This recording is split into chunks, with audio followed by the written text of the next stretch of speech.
Kampionati ndërkombëtar i basketbollit 3x3, aktivitet që organizohet nga shoqata Basket 3x3 me qendër në Shkodër në bashkëpunim me Federatën Shqiptare të Basketbollit dhe Bashkinë e Shkodrës, rikthehet përsëri në qendër të qytetit të Shkodrës. Do të jenë 4 ditë nga enjtja 30 korriku deri me 2 gusht 2026, ku në sheshin qendror të Shkodrës Nën Tereza do të provohen emocionet e edicionit të 11 dhe të 5 radhazin në qytetin e Shkodrës. Roni Gjeqe, njëri prej organizatorëve të kampionatit, jep detaje për programin e aktivitetit, ku këtë edicion ka risi konkurimi për femra. Presim një interesim më të lartë këtë vit, pasi kemi më shumë ekipe dhe më shumë kategori se vitin e shkuar.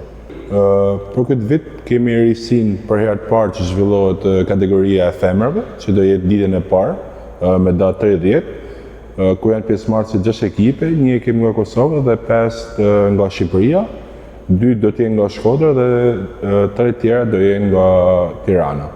Sipas Gjeqajt, në kampionatin e si vjetëm është reduktuar numri basketbollistëve të huaj duke dhënë prioritet elementit shqiptar. I kemi dhënë më shumë prioritet shqiptarëve, duke limituar numrin e të huajve në ekipet pjesëmarrëse me vetëm një të huaj, për shkak se duhet t'i japim masivizim ekipeve shqiptare dhe ta njohim këtë sport edhe më shumë në Shkodër dhe në Shqipëri.